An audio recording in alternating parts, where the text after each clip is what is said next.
6 p.m. Pakistan Standard Time. Assalamu alaikum. This is Radio Pakistan. The news read by Zahra Sikandar.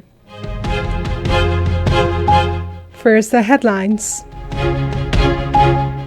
Prime Minister says government is focused on making Pakistan a far easier place to do business.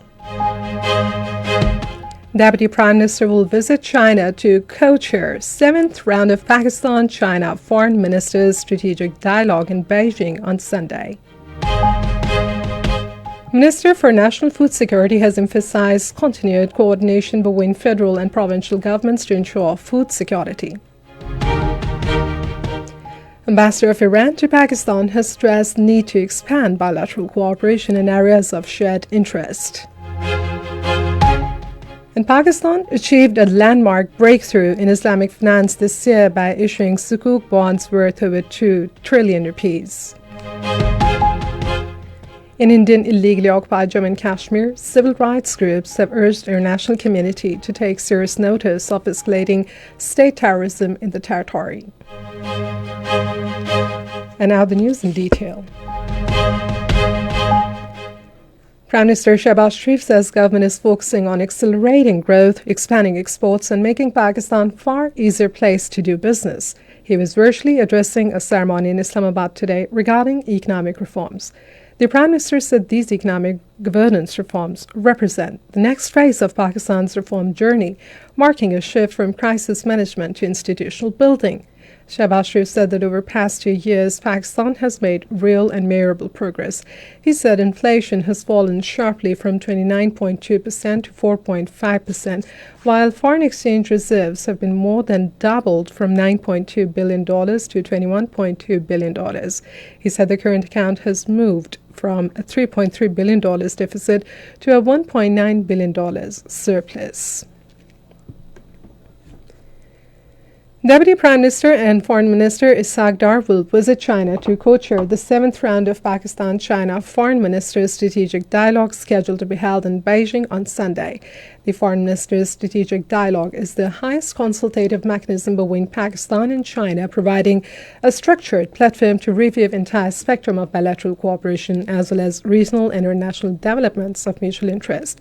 During the dialogue, foreign ministers of both the countries will also announce a series of initiatives and commemorative activities to mark the 75th anniversary of the establishment of diplomatic relations between Pakistan and China in 2026. The visit forms an important part of regular high-level exchanges between the two countries while reaffirming their mutual commitment to regional peace, stability, and sustainable development.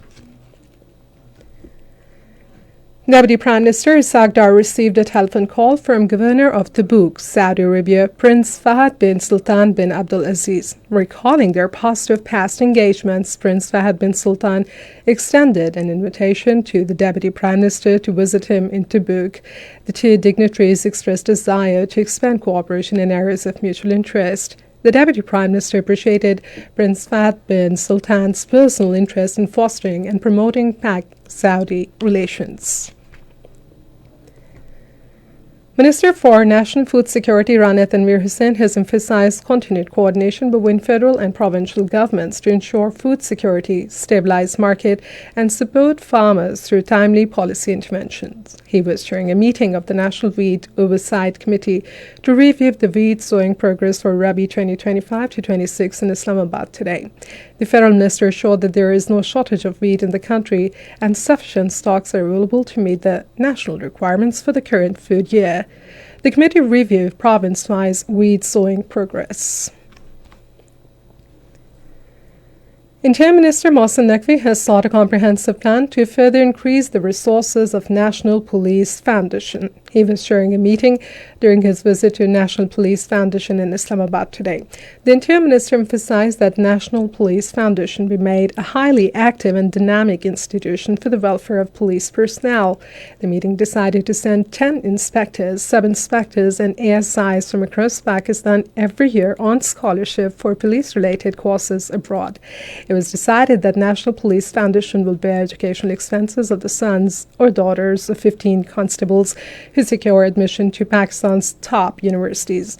It was decided to send 5 officers of SP and SSB rank abroad every year on scholarship to pursue degrees in artificial intelligence.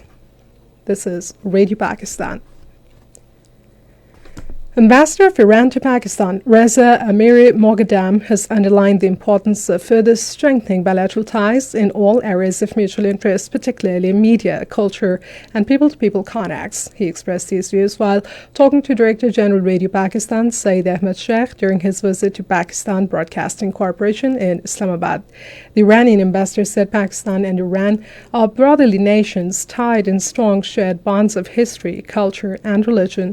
Iranian ambassador thanked Prime Minister Shehbaz Sharif and the government of Pakistan for showing solidarity with the government and people of Iran during 12-day Iran-Israel war in June this year.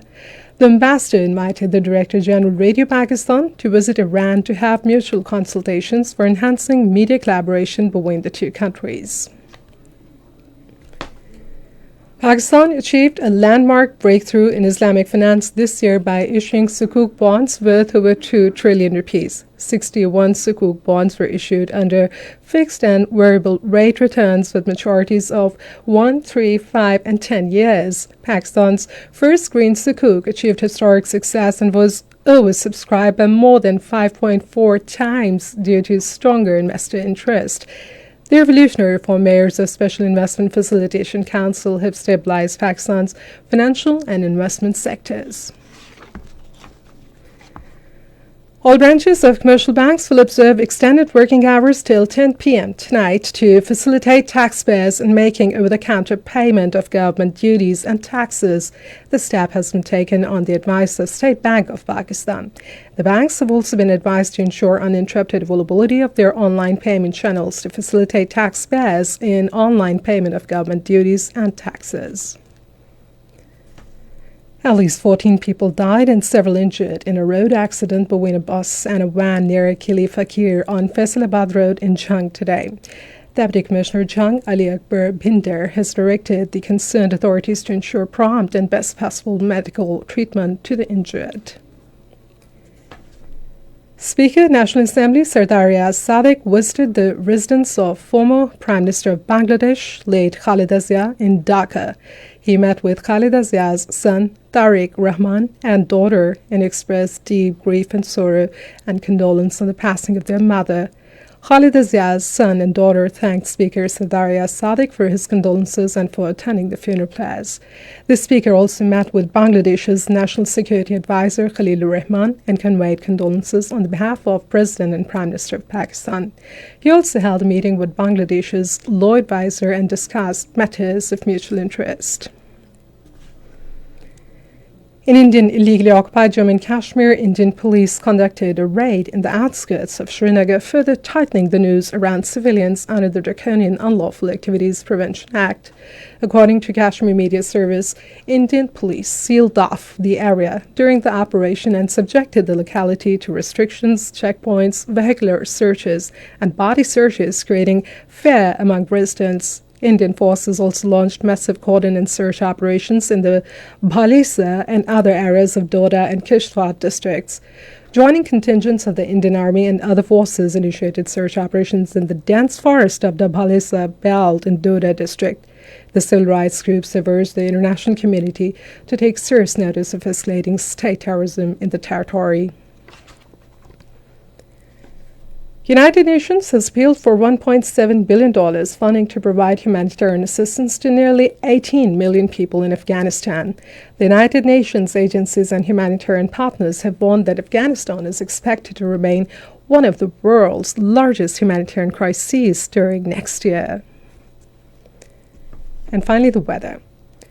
Rain, wind, thunderstorm, and snow over the hills are expected in Upper Khyber Pakhtunkhwa, Gilgit-Baltistan, Kashmir, Potahar region, northwest Punjab, and Islamabad during the next 12 hours. However, cold and dry weather is expected in other parts of the country. And this brings us to the end of the bulletin for the moment. For more news and analyses, visit our website radio.gov.pk and also watch live video streaming of our bulletins on the link facebook.com/Radio Pakistan News Official.